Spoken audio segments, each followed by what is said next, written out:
So what inspires you to start a podcast? Funny enough, what comes to mind when I want to answer that question is all the reasons why I haven't done it sooner.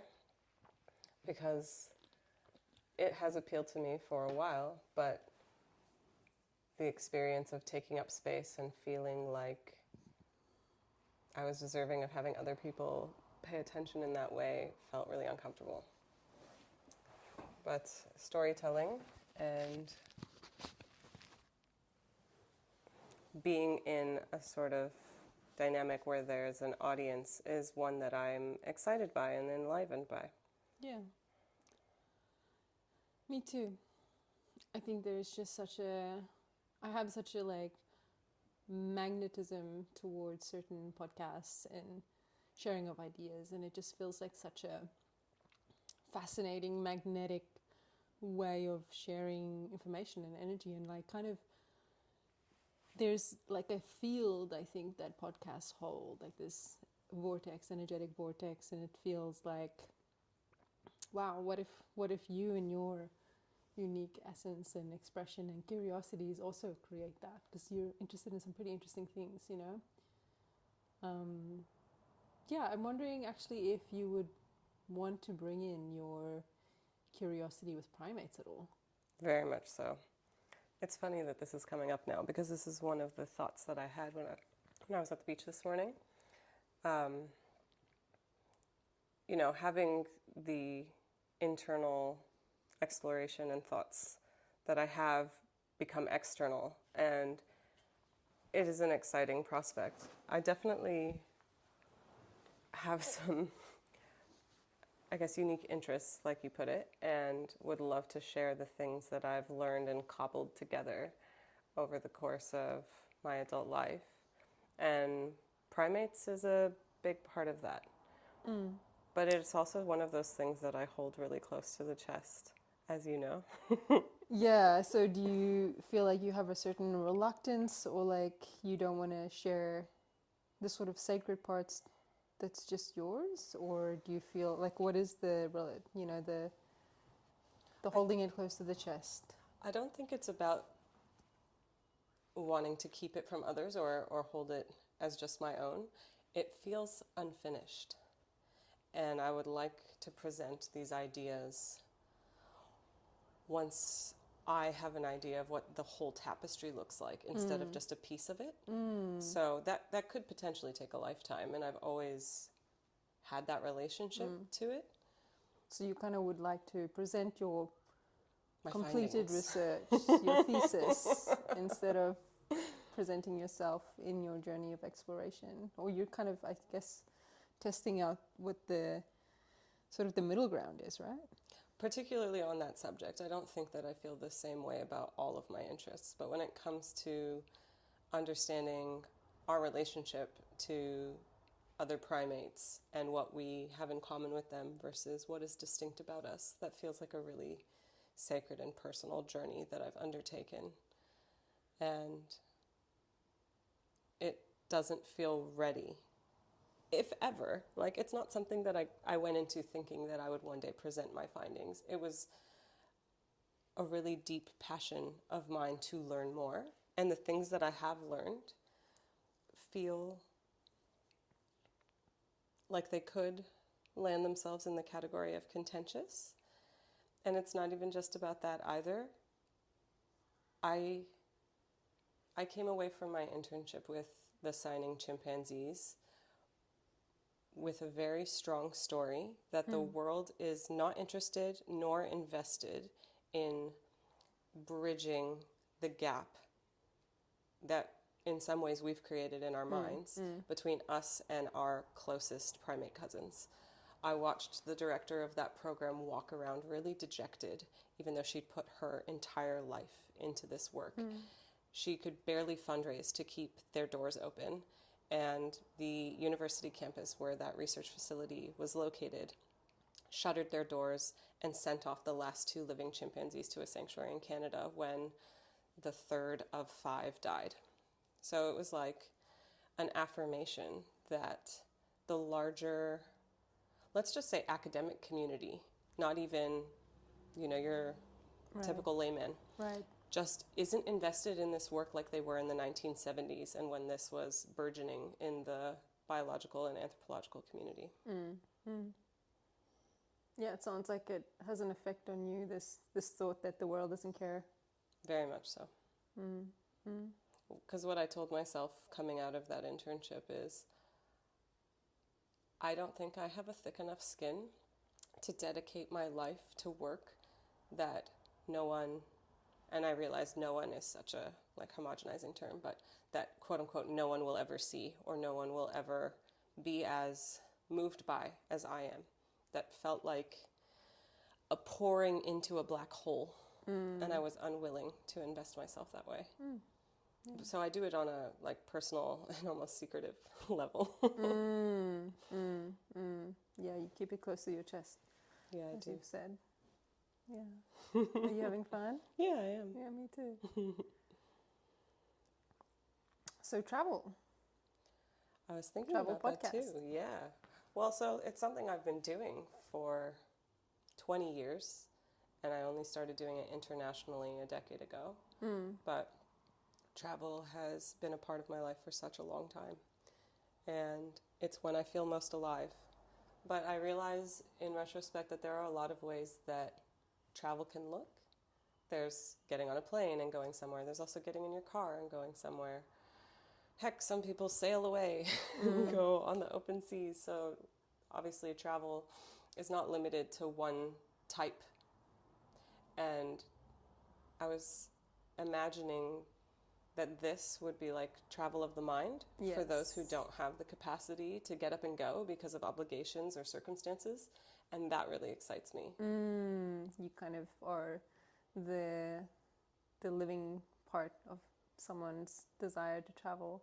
Oh, I like that. Yeah? Yeah, I Like do. you're the sensing, feeling, experiencing part. I'll be the avatar. You're the avatar.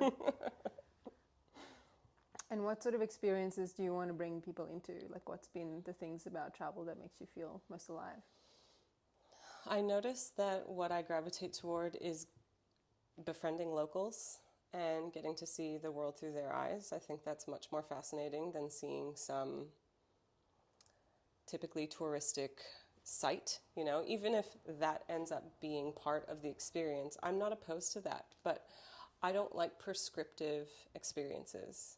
I want to have experiences that, one, are, I guess, off the well-worn path, but even that, it's more about people and connection and culture. Culture is the portal that I want to go through. Yeah. Like, there are so many cultures to experience, and I think this notion of ethnocentrism is such an unfortunate one, because there are people who truly believe, and no shade to them, but that their culture is so great that they have no need to discover other cultures. That's like, oh, I found out that I really like eating plain noodles, so I never need to try another dish again. And I think you are welcome to choose that for yourself. But I promise you that there are all these other flavors out in the world. And if only you would give yourself the opportunity to sample. Yeah. So for you, it's that opportunity to try and experience through other people's lenses, new and different perspectives and things. Yeah. Through connection. Yeah. I think you should have your own podcast. You're really good at interviewing. Oh, thank you. Well, I find it, interesting, and I'm excited for you, in that you decided to start this project, It came and I could see how much life it was bringing to you. And yeah, I feel that there's a seed of that aliveness that's pulsing and awakening and bringing this into life in a bigger way than maybe even consciously there's awareness of. Like, I kind of see this as a process of discovery, and uncovering and being surprised. And it echoes kind of what you just said about this element of seeing things that are different, experiencing newness.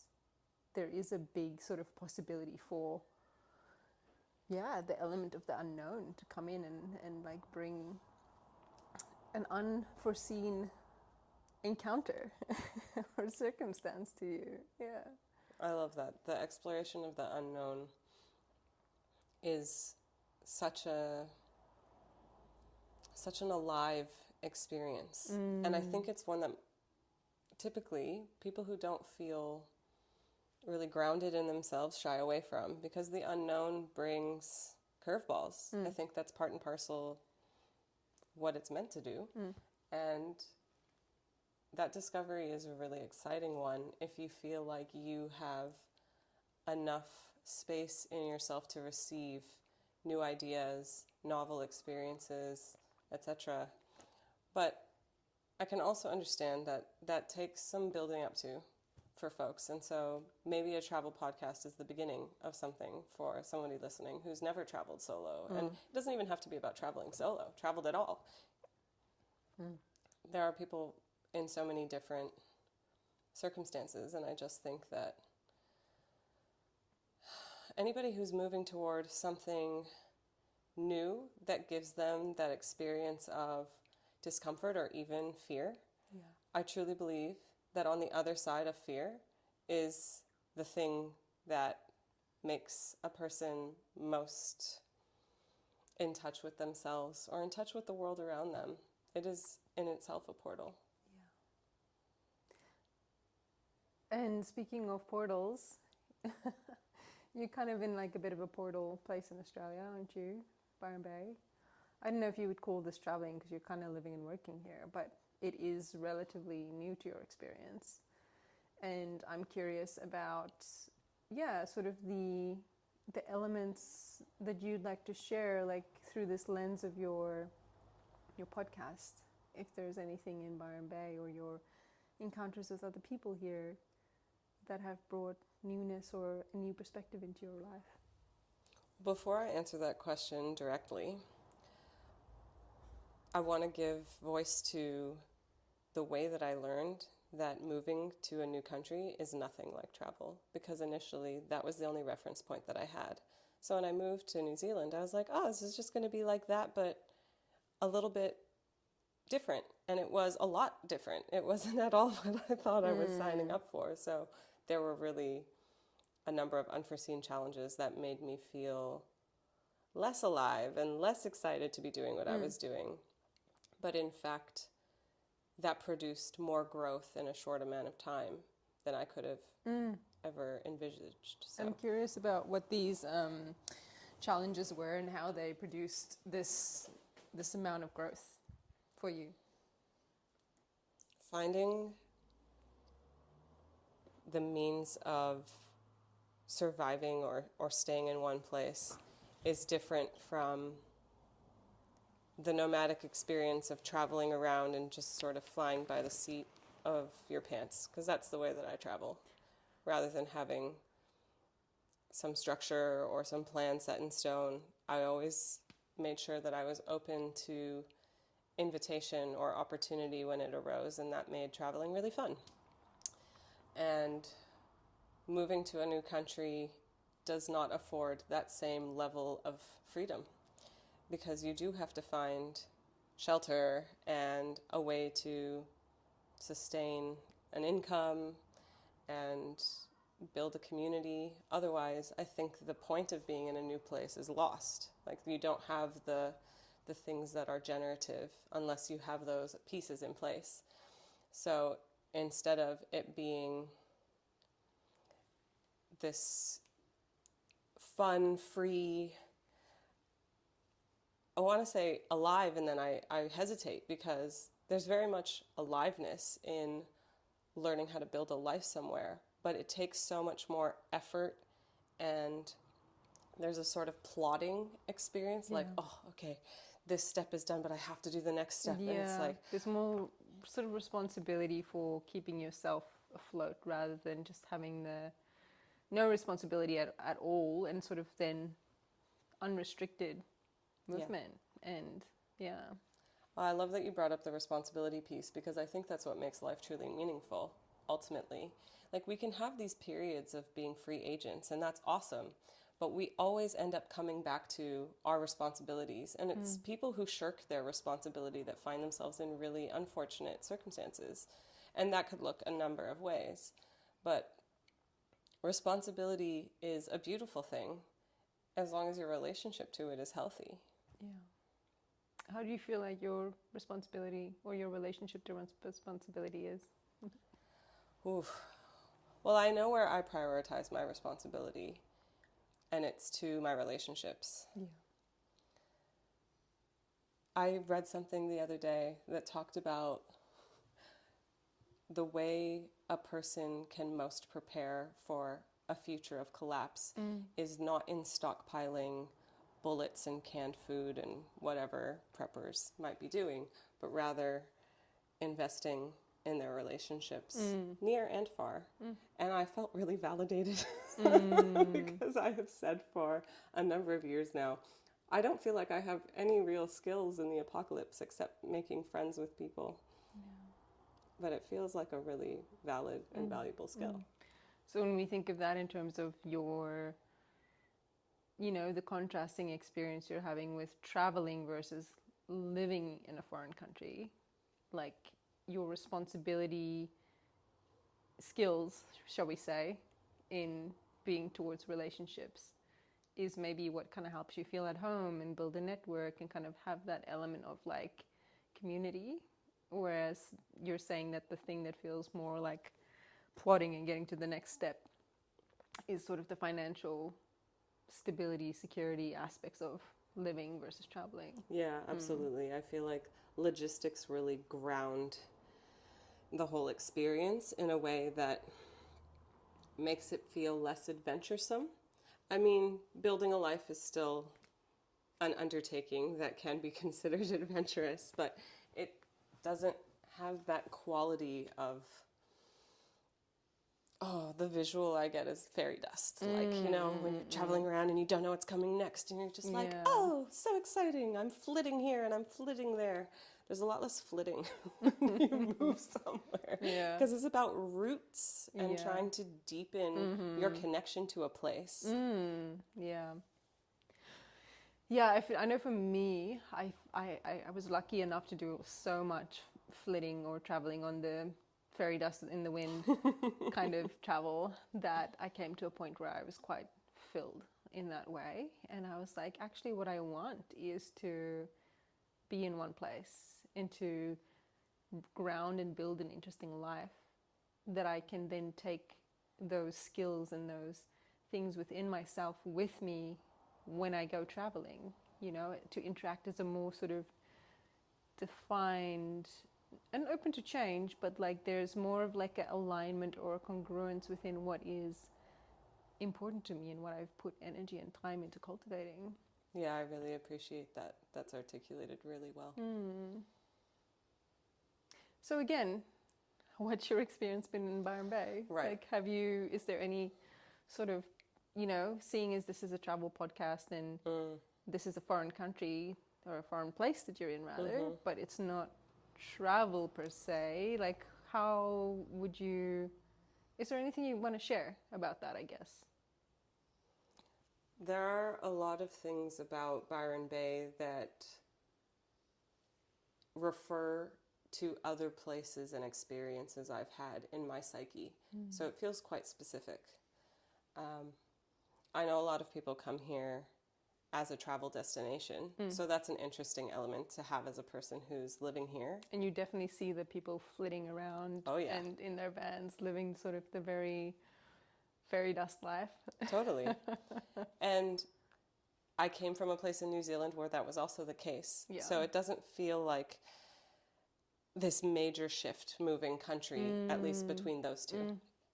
But I recognized only in the last few days, actually, that the whole reason I even ended up in the Southern Hemisphere is because of this Instagram ad where that lifestyle was presented.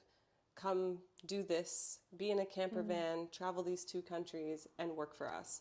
And the way I lit up in my body in a place of extreme depression was that signal, that like light in the darkness of come, this is it, this is for you. And I didn't have to get that job for it to become the lifestyle that I'm living and breathing. It's fascinating. Yeah. But that resonance and synchronicity is, how do I put this? I keep getting these visuals. I think about the anglerfish that lives in deep ocean waters, Yeah, yeah. and the only light source down there is these fish that have evolved to literally have a light bulb growing out of their head. Yeah. But there's something about that visual that really represents what it felt like for me. Yes. Okay. Like you were deep in a dark place, and then all of a sudden you were like, "Oh my God, I'm relieved that there is a light." Yes. And yeah. Okay. Yeah. A very interesting analogy, because I'm curious if you are the anglerfish, or what's your relationship to the anglerfish? Because in Primal Zodiac, anyway, it's a Scorpio archetype. Which No is way. interesting. Oh, that's fascinating. Yeah. Like one of my good Scorpio friends, like her Primal Zodiac. She's Scorpio. Is an anglerfish. Is an anglerfish, yeah. Wow. What's yours again? Mine is the Black Panther. Oh, that's right, the Black Panther. So good. And yours is the boa constrictor. Mine's the boa constrictor. Incredibly rare. And are they? I imagine so. Thank you. You get to be rare. Yeah. Well, I guess. Where do we? What's the departure? Yeah. Oh, so if you are the anglerfish, or because I think it's interesting, because if you are the anglerfish, and I feel like that would make more sense. Like there's something inside you lighting up. Right. And you're kind of like, ooh, like I'm drawing life towards me with this light. And also you're feeling drawn towards life with the light. That's a beautiful analogy. Yeah. Yeah. All right. I'll be an anglerfish, as ugly as they are. Yeah. They're pretty mythical creatures. Oh, totally. Mythical looking. And it's incredible that they're real. And that's what lit you up. What was that energy of, you said you mentioned kind of like this lifestyle, but like what was it that about those images you saw that sort of were the catalyst for that light to come on in you? Living on wheels is something that has appealed to me for a while. I had a school bus that I never got to live the dream in back in LA. Yeah. Did I not show you pictures of Ziggy Star bus? Okay, well, that was a dream that died. I bought the bus and it was empty inside, so it was full of possibility.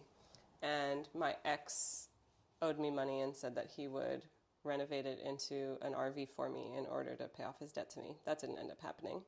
So it took me a number of years and coming up against a lot of hurdles in order to finally get it legally registered as a motorhome, which I did at a huge financial loss to myself, and ultimately was never able to legally drive it in the sense that I had a commercial insurance policy for it, but wanted to switch over to a motorhome policy because that was a lot cheaper.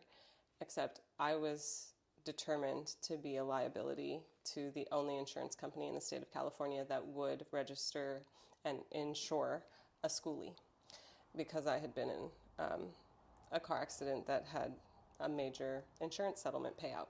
So it was all ready to go and packed for Burning Man, and I had to unpack everything because midweek the insurers told me, we're not going to insure you. And there was no other insurance company to turn to. So I ended up selling Ziggy Starbus to a man a few years younger than myself, whose dream was to live off-grid in Oregon on his mom's property, which he did, and he like modded it out to his own specifications, and he dropped dead of a heart attack a year afterward, and his mom reached out to me.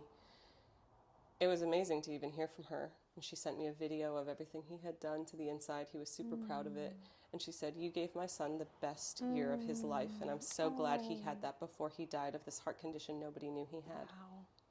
And that honestly made all of the disappointment that I had experienced worthwhile, because I felt like I had really paid it forward to somebody. Yes.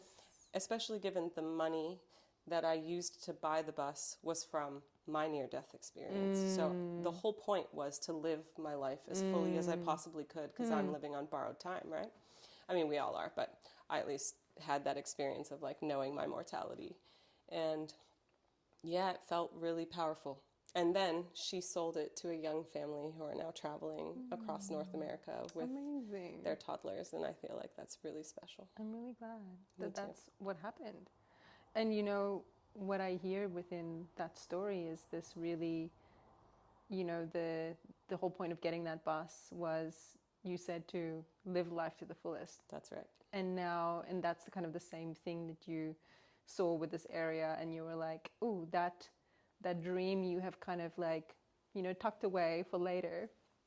Even though there's this beautiful story that unfolded for other people, like you still have like a little, you know, it's on the shelf over here dream that's very much still there, and that's kind of what lit up for you in traveling to New Zealand and Australia. Yeah, exactly. I mean, that's why the adventure I'm going to embark on is in my minivan slash camper van Paloma.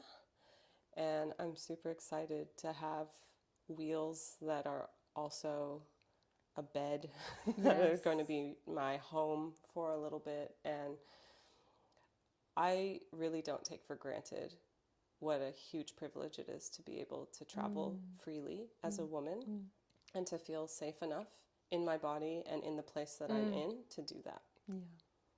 Yeah. Australia is really such a safe place to do this. Yeah. And for you to, open up that desire, and you have your Paloma, you have your wheels, you got your bed, you're going. Yeah. How exciting. I feel like we should do another one sometime where we talk about your trajectory and sort of maybe the, you know, the desires or the things you're looking forward to experience or hope to experience perhaps, or, you know, always leaving room for excitement, but maybe we can do that in our next episode. Well, I could give you a little sneak peek into the things that I'm thinking of doing. I mean, hence, I want to experience people and places and things, and so there are some festivals that I'm anticipating going to on this road trip. And the first one is actually really exciting, even though it's not a sure thing yet. But the Festival of Alternative Relating is a really cool concept to me, especially given the fact that most of my friends and community members back in LA are part of the queer and poly community. And to know that there's a festival over here that gives people an opportunity to connect in that alternative lifestyle, I think that's really important, so that people do feel like they are not alone in their experience and are also not, what's the word? Oh my gosh, a deviant. Because I remember those thinking, deviant queers. Exactly. I was like, oh my gosh, I don't know if anybody else thinks about monogamy as being kind of weird, or thinks about being queer as, you know, really isolating. And this was how I felt in my early 20s. And then I read The Ethical Slut and was like, oh my God, I'm not a deviant. Really powerful. What about that book made you feel like there's a part of you that was accepted? What specifically? I don't know that it is one specific point in the book. I felt seen reading the entire thing, just to know that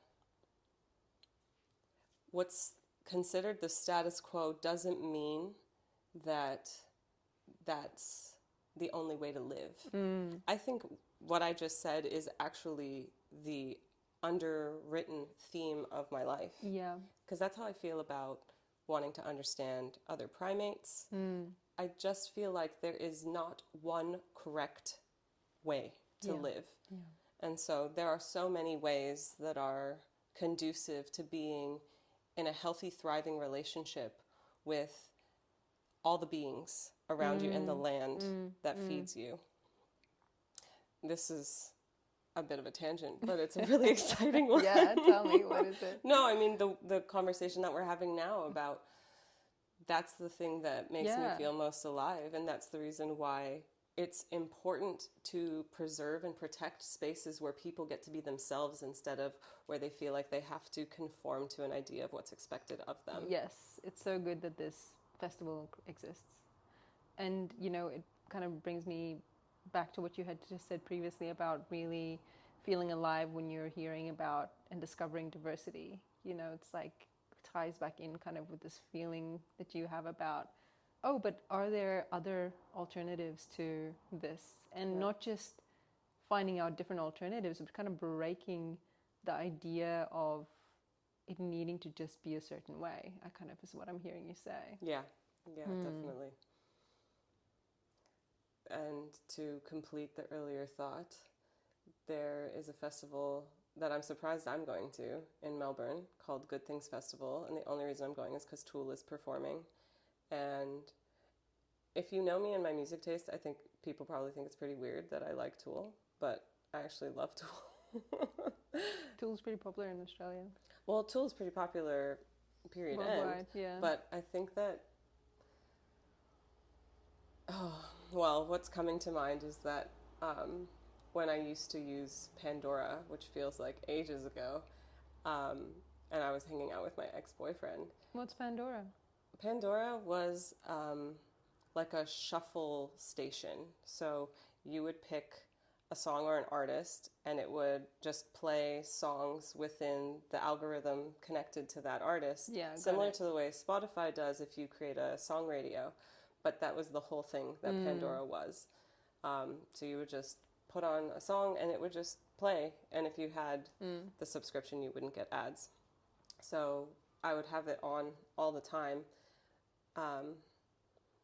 But if it pulled up Tool out of my likes, I would have to skip it because it didn't align with any of the other stuff that I listened to. Right, like it messed up your algorithm too much. Yeah. It's like a bit of a... It's an outlier. It's an outlier. That's exactly the word I was going to use. Yeah. Yeah, and my ex was like, it's so weird that Tool comes on. I thought it was so funny. I didn't feel like I needed to hide it. It was just a really disjointed experience when it came on. But now I'm going to lean into my Tool era. What does that mean? Well, as a symbol and a metaphor, I am leaning into the parts of me that have been left undiscovered for such a long time, but I've known that they were there. Like even exploring queer relationships is something I've never done and felt safe enough to do prior to coming to Australia. So exposed. Tool and queers. Yes, Tool and queers. Somehow, this is the chapter. The flavor of your experience, yeah. Yeah. Well, then I'm going to Adelaide, and that's also exciting because as far as I am aware, it's a creative hub and full of people who are living alternatively in whatever way that looks for them. And the friend who I'm going to visit there is such a representation in my life of this very fully expressed, uninhibited version of herself. Cool.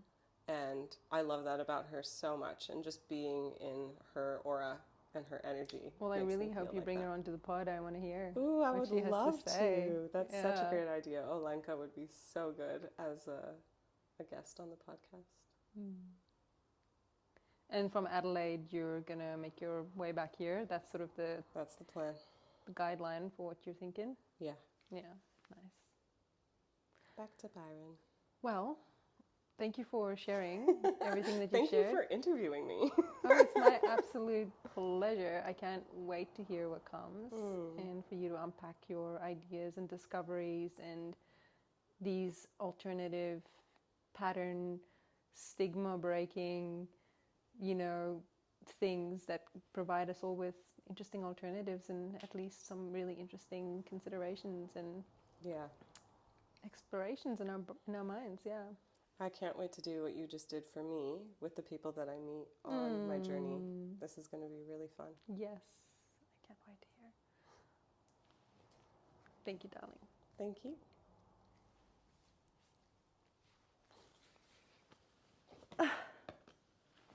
Well, that was fun. That was so much